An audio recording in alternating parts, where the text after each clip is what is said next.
Buenos días, estamos con el doctor Pablo Narvaja de la Universidad Nacional de Lanús, que en gestiones anteriores ha sido secretario permanente del Consejo Nacional de Educación de Trabajo y Producción del Instituto Nacional de Educación Tecnológica.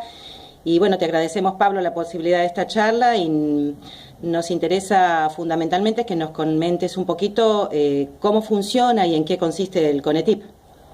Bueno, gracias, Fer. Sí, el CONETIP es un órgano que crea la Ley de Educación Técnico-Profesional que se enraiza en la historia, digamos, de la educación técnica en Argentina desde el viejo CONET. El Consejo Nacional de Educación Técnica estaba constituido con un consejo en el que participaba el Estado, las empresas y el sector de los trabajadores. Es lo que se llamó el tripartismo en las políticas que tienen que ver o se ocupan de la relación entre la educación y el mundo del trabajo. Bueno, aunque también el tripartismo en el Ministerio de Trabajo también es una herramienta muy importante. El CONET lo instaura para el sistema educativo y las políticas de educación técnico-profesional, conjunto con la formación profesional. Luego, con la sanción, con la derogación del CONET y la creación del INET, se crea un organismo también tripartito, que es el viejo CONET, Consejo Nacional de Educación y Trabajo. Nada que ver con el CONET creado en 1959. Ese consejo buscaba generar los espacios de participación también tripartitos. Estado, ahí ya participaba en conjunto con el Ministerio de Educación y el Ministerio de Trabajo, por un convenio que se hizo particular, sindicatos y empresarios.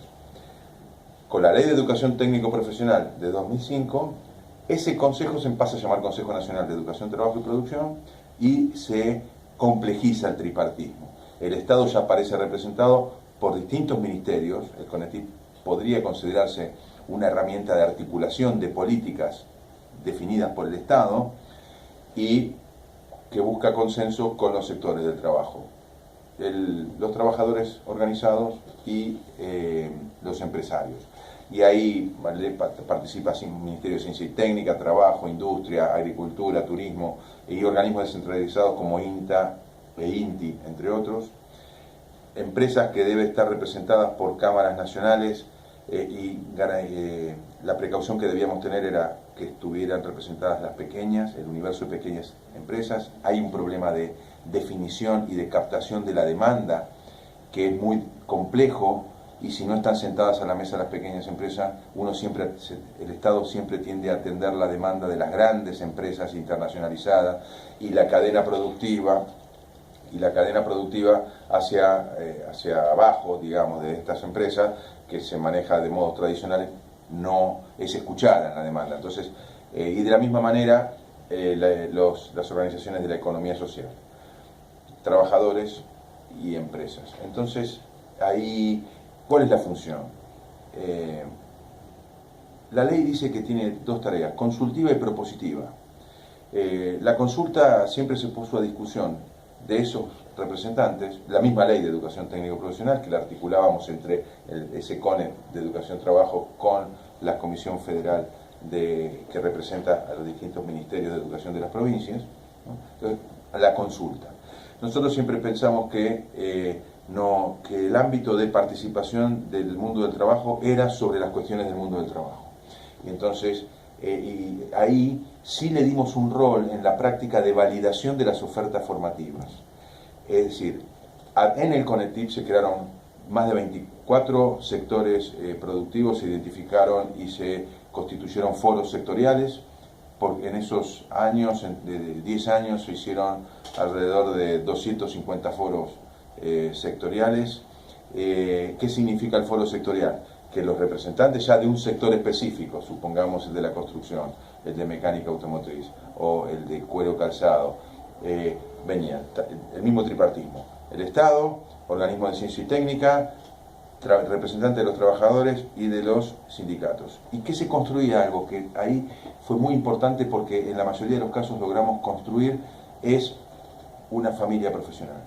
Es decir, se identificaban en esos foros que tenían una dimensión más, digamos, aprobatorias de los distintos elementos de la familia profesional. La misma familia profesional se aprobó en los foros, se generaron actas, están firmadas, se grababan o se filmaban, cada reunión. Entonces, y comisiones técnicas. Cada foro tenía a su vez reuniones técnicas en donde se debatían temas mucho más específicos. ¿Cuánta matemática debía saber un electricista para trabajar en redes de media tensión, por ejemplo, ¿no? Y entonces ahí se debatía técnicamente y cada organismo enviaba un representante con capacidad técnica para definir eso, que se volcaba luego al marco de referencia. Entonces, primera tarea era identificar el conjunto de posiciones laborales, cómo se podían englobar esas posiciones laborales para construir perfiles profesionales, y el conjunto interrelacionado de perfiles profesionales daban cuenta o conformaban la familia profesional de un sector productivo. Es decir, que debía abarcar los niveles de calificación más bajos que se incluyeran a trabajar en un sector, media cuchara, digamos, en términos de la construcción, ¿no? O auxiliares, albañil, etcétera, hasta los más elevados, menos los niveles de calificación que eran propios de las universidades. O sea que el Instituto Nacional de Educación Tecnológica llegó a conformar familias profesionales hasta tecnicaturas superiores. Y la familia profesional identificaba esos perfiles, porque la ley implica que toda la formación de técnico profesional, la educación técnico profesional debe estar referenciada en perfiles profesionales. Bien, entonces el producto serían finalísimo que vincula a la oferta educativa serían la elaboración de los marcos de referencia. Sí, familia profesional, desarrollo del perfil profesional, hasta ahí queda CONETIP. Con el desarrollo de cada perfil profesional se enviaba a la Dirección Nacional de Educación Técnico Profesional, Gustavo Pelzer, digamos, para nosotros, y ahí se elaboraban los marcos de referencia que se enviaban a la Comisión Federal, se validaban técnicamente y luego al Consejo Federal.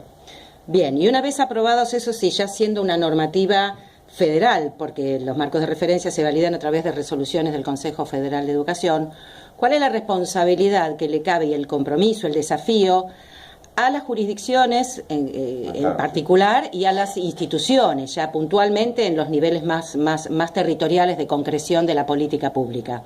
Es muy importante esa pregunta. ¿Por qué? Porque el marco de referencia en sí mismo no es un programa de un curso. Son los estándares nacionales. Esto también se relaciona con el diagnóstico inicial de cómo estaba la educación técnico-profesional en el 2003 y 2005. 2003 fue cuando asumimos la gestión, que era una dispersión y el mismo curso tenía horas diferentes para el mismo perfil profesional en una provincia que en otra, y que algunos tenían prácticas y otros no, y claramente había un déficit de entornos formativos, de ahí los planes de mejora para mejorar los entornos formativos de la formación, etc. Entonces, esa dispersión apuntaba a ser resuelta a través del marco de referencia. Entonces, el marco de referencia generaba mínimos de horas, mínimos de los campos, de cada campo de la formación de la educación técnico-profesional, lo que es formación general, formación básica, científica básica, formación específica y prácticas profesionalizantes. Cada uno de esos compartía en un marco de referencia un porcentaje de mínimos requeridos y elementos que iban en relación al perfil profesional que tenían que estar garantizados en cada programa. Al mismo tiempo, aún en la formación profesional más básica, siempre tenía que haber cursos vinculados a la ciudadanía del trabajador, a sus derechos, a la seguridad, a la higiene, al cuidado del medio ambiente. Todo eso se volcaba al marco de referencia. La provincia, ahí, a partir de ese marco de referencia, debía transformarlo en un programa que orientara un proyecto de docencia para formar en relación con ese perfil profesional. En muchos casos no ha habido desarrollo de programas a nivel jurisdiccional. Y claramente las instituciones en alguna medida deben plantear ese programa desarrollado por una jurisdicción provincial para llevarlo a la práctica, y ahí las preocupaciones de una institución son muy grandes porque tenemos el problema de instituciones que son multisectoriales, que dan cursos para distintos sectores productivos. Entonces, es muy importante cuando los marcos de referencia establecen el mínimo de entorno formativo que se requiere para poder llevar a la práctica con calidad una oferta de formación profesional, la institución debe analizar sus propias capacidades, demandar las capacitaciones requeridas para poder dictar determinado curso, algo que se lo quedó con lógica las jurisdicciones provinciales como para coordinar capacitaciones iguales para distintas instituciones. Entonces, analizar y plantear las mejoras en los planes de mejora requeridos para la implementación de ese curso. La especialización de instituciones en menos sectores productivos, pero con mayor capacidad de dar cursos, es muy importante porque la idea de la familia profesional era generar una formación continua del trabajador a lo largo de toda su vida. Bien, gracias, Pablo. A ver, para